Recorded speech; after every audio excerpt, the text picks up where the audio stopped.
माझं नाव विवेक आहे आणि मी एका खेडेगावात राहणारा होतो. काही महिन्यांपूर्वीच कामानिमित्त शहरात आलो होतो. माझं लग्न झालं होतं आणि माझी बायको गावीच राहत होती. मी शहरात येऊन छोटं-मोठं मजदुरीचं काम करायचो. तसा मी दिसायला तर धडधाकट होतो, पण शिक्षण कमी असल्यामुळे मी छोटे-मोठे मजदुरीचे काम करत होतो. एके दिवशी संध्याकाळी मी कामावरून घरी जात असताना मला बस स्टॉपवर एक सुंदर तरुण मुलगी दिसली. गाड्या वेगाने येत जात होत्या. त्या मुलीला बघून मला असे वाटले की बहुतेक ती कोणाची तरी वाट बघत असेल. पण दुसऱ्याच क्षणी ती मुलगी माझ्याकडे आली आणि मला म्हणाली की माझी गाडी रस्त्याच्या बाजूला लावली आहे आणि मला हा रस्ता क्रॉस करण्याची भीती वाटते. म्हणून प्लीज तुम्ही माझी रस्ता क्रॉस करायला मदत कराल का? आता या मजुराची मदत एवढी सुंदर मुलगी मागत आहे म्हटल्यावर मी कसं नाही म्हणणार? मी एका क्षणातच त्या मुलीला मदत करायला होकार दिला. तेव्हा तिने रस्ता क्रॉस करताना माझा हात पकडला. मी तिला सुखरूप रस्ता क्रॉस करून दिला आणि तिला तिच्या गाडीजवळ सोडून मी तिथून निघून लागलो. तेव्हा त्या तरुणीने मला थांबवलं आणि मला माझं नाव विचारलं आणि मी काय काम करतो हेही विचारलं. माझ्या कामाबद्दल मी तिला सांगितलं तर तिने मला माझा पगार पण विचारला. मी तिला सांगितलं की मी महिन्याचे 20,000 रुपये कमवतो. यावरती मुलगी मला म्हणाली की मी तुला महिन्याचे 60,000 रुपये देईन आणि राहायला चांगली जागाही देईन. पण त्यासाठी तुला माझ्यासोबत माझ्या घरी घरगडी म्हणून कामाला ठेवेन. तू या कामासाठी तयार असशील तर मी आत्ताच तुला माझ्यासोबत घेऊन जाईल. त्या मुलीच्या बोलण्यावर मी काही वेळ विचार केला की असंही मी महिन्याचे 20,000 कमवतो आणि तेही एवढे कष्टाचे काम करून आणि त्यातूनही मला पैसे घरी पाठवावे लागतात. एवढ्या कमी पगारात माझं काही भागीतही नव्हतं आणि तेथे तर फक्त घरातले कामं करण्याचे मला महिन्याचे 60,000 रुपये मिळणार होते. एवढी चांगली ऑफर मी काय दुसरे कोणीही जाऊ दिली नसती. तेव्हा मी जास्त काहीच विचार न करता त्या मॅडमसोबत जायला लगेचच होकार दिला. घरी पोहोचताच त्यांनी मला सर्वात अगोदर माझी राहण्याची खोली दाखवली. त्यांचं घर तर खूपच मोठं होतं आणि त्यांच्या घरात एकापेक्षा एक मोठमोठ्या मौल्यवान वस्तू होत्या. पण त्या एवढ्या मोठ्या घरात त्या एकट्याच राहायच्या. माझ्या मालकीणबाईचं नाव रीना होतं. मग काही वेळाने त्यांनी मला घरातलं आणि किचनमधून सर्व काही काम समजवलं. मी शहरात आधीही एकटाच राहायचो, त्यामुळे मला स्वयंपाकापासून घरातील सर्व कामांची सवय झाली होती. म्हणून मी माझ्या या नवीन कामात खूप खुश होतो. माझ्या मालकीणबाई दिसायलाही आणि मनानेही खूप सुंदर होत्या. मला अगदी घरातल्या सदस्यासारखाच वागवायच्या. गेल्या काही महिन्यांपासून मी माझ्या गावीही गेलो नव्हतो. पहिल्यापेक्षा आता दुप्पट पैसे मी घरी पाठवत होतो, त्यामुळे माझ्या घरचेही लोक खूप खुश असायचे. अधूनमधून मालकीणबाई मला त्यांच्यासोबत बाहेर घेऊन जायच्या. त्या मालकीणबाईंच्या घरात जिमही होती. मलाही व्यायामाची सवय होती, पण मी रोज माझ्या खोलीतच व्यायाम करायचो. माझ्या हातचं बनवलेले जेवण मालकीणबाईला खूप आवडायचं. त्याने मी माझं कौतुक करायच्या. एकदा त्या मला म्हणाल्या की तू असा नेमका कुठला व्यायाम करतोस की तू एवढा फिट दिसतोस? त्यावर मी म्हणालो, मॅडम मी रोज माझ्या रूममध्ये दंड बैठका मारतो. त्यावर मालकीणबाई म्हणाल्या की आपल्या घरातल्या जिममध्ये मी ज्या वेळेला जाते त्या वेळेला तू पण येत जा. मी तुला तिथले मशीन कसे चालवायचे ते शिकवेल, म्हणजे तू अजून तगडा होशील. मला हे जिम वगैरे असं काही माहिती नव्हतं, पण मालकीणबाईंच्या म्हणण्याला मान देऊन मी जिममध्ये जायचं ठरवलं. मग दुसऱ्या दिवसापासून मी मालकीणबाईंसोबत जिममध्ये जाऊ लागलो. मालकीणबाई मला सर्व काही हळूहळू शिकवत होत्या. जिममध्ये असताना माझी मालकीणबाईवर नजर पडली, तर मालकीणबाईंनी खूप छोटे कपडे घातले होते आणि त्यात त्या खूप सुंदर दिसत होत्या. आजपर्यंत मालकीणबाईंनी मला माझ्या परिवाराबद्दल काही विचारलं नव्हतं आणि मी त्यांना कधी काही सांगितलंही नव्हतं. असेच दिवस जात होते. एक दिवस माझ्या बाथरूमचा नळ बिघडला. त्याबद्दल मी मालकीणबाईंना सांगितलं. त्या मला म्हणाल्या की तू माझ्या रूममधील बाथरूममध्ये आंघोळ करून घे. तेव्हा मी माझे कपडे घेऊन त्यांच्या बाथरूममध्ये आंघोळीला गेलो. मी आंघोळ करत असताना अचानक मालकीणबाई आत आल्या आणि मी त्या अवस्थेत होतो. मालकीणबाई आत येताच मी माझ्या अंगावर टॉवेल घेतला. तेव्हा बाई म्हणाल्या, अरे सॉरी, माझ्या लक्षात नाही राहिलं की तू इथे आंघोळ करतोय म्हणून. असं म्हणून त्या पटकन तिथून नजर फिरवून तिथून निघून गेल्या. मी आंघोळ करून बाहेर आलो होतो. मालकीणबाई माझ्याकडे एकटक बघत सारख्या हसत होत्या. त्या दिवशी त्यांना नेमकं काय झालं होतं ते मला काहीच कळत नव्हतं. त्या रात्री मालकीणबाईंनी मला एक नवीन ड्रेस आणि एक स्प्रे आणून दिला. त्या मला म्हणाल्या की आज तू तुझ्या खोलीत लॉक कर आणि माझ्या रूममध्ये ये. मग रात्री जेवण झाल्यावर मी मालकिणीकडे गेलो तेव्हा त्या रूममध्ये संपूर्ण अंधार होता. तेवढ्यातच मालकीणबाई माझ्या जवळ आल्या. अंधारामुळे त्या मला काही दिसत नव्हत्या, पण त्यांचा आवाज मला येत होता. मालकीणबाईंनी माझा हात पकडून मला त्यांच्याबरोबर बसवलं आणि त्या माझ्या जवळ आल्या. त्यांच्या मनात काय होतं ते मला काही कळत नव्हतं, पण मला ते सर्व योग्य वाटत नव्हतं. मी मालकीणबाईंपासून लांब झालो, कारण मला ती गोष्ट काही बरोबर वाटत नव्हती.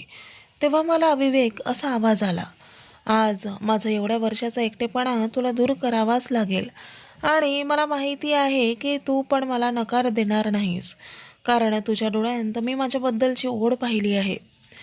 मी पुढे काही बोलणारच तोच मालकीणबाईंनी माझ्या तोंडावर हात ठेवला आणि पुढे मग त्या रात्री आमच्यात ते झाले जे व्हायला नको होते.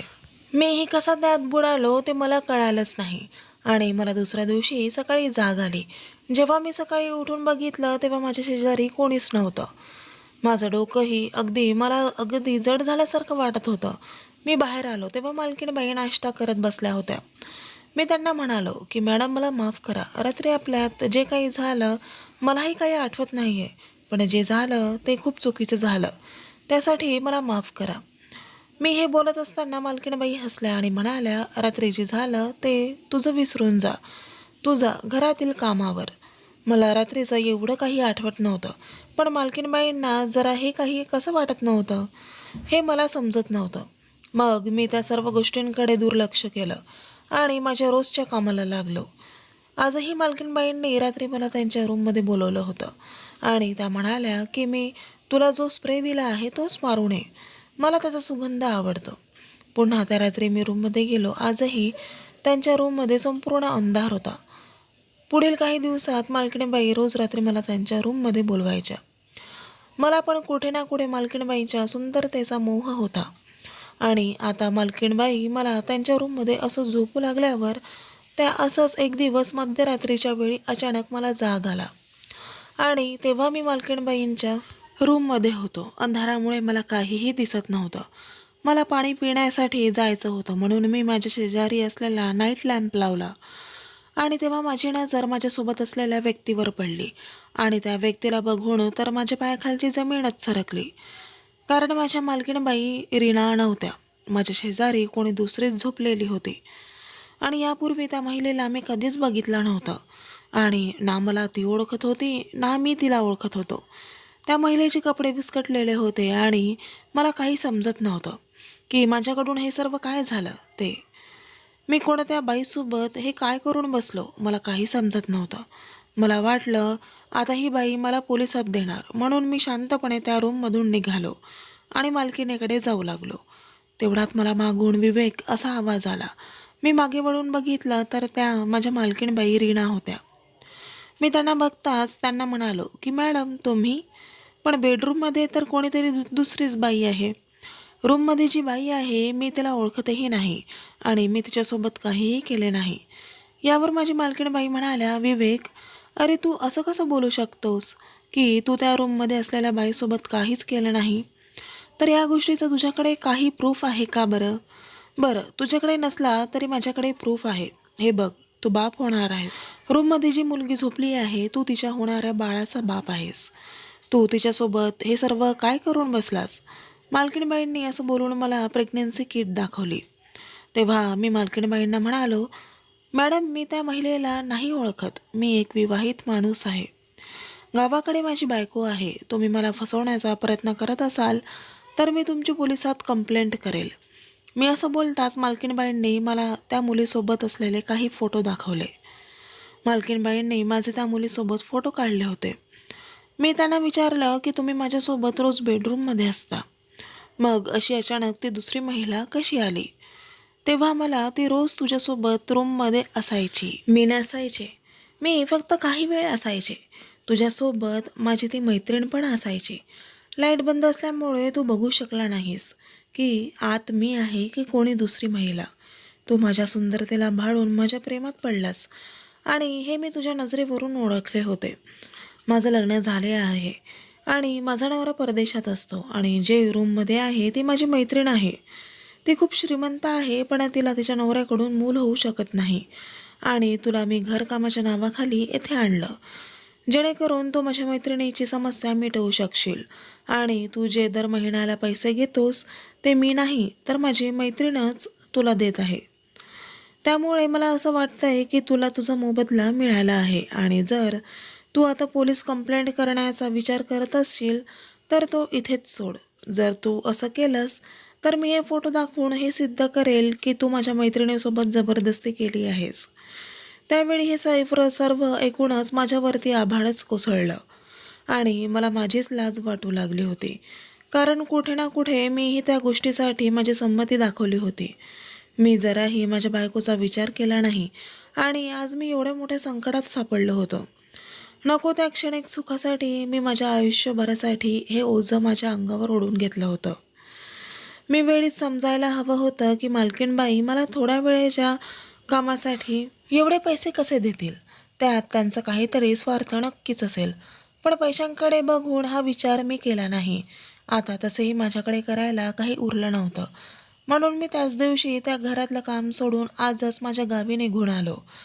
आणि गावी येऊन छोटं मोठं काम करून माझं व माझ्या परिवाराचा पोट भरू लागलो. माझ्या घरी येण्याने माझी बायको पण खूप खुश होती. पण माझ्यासोबत शहरात काय झालं होतं हे मी कोणाला सांगू शकत नव्हतो. पण ही एक गोष्ट अशी होती की ती माझ्या आयुष्यभर मनात टोचत राहणारी होती. तर मित्रांनो, कथा आवडल्यास चॅनलला लाईक, शेअर आणि कमेंट करा. आणि अशाच छान छान कथा पाहण्यासाठी चॅनलला सबस्क्राईब करा. धन्यवाद.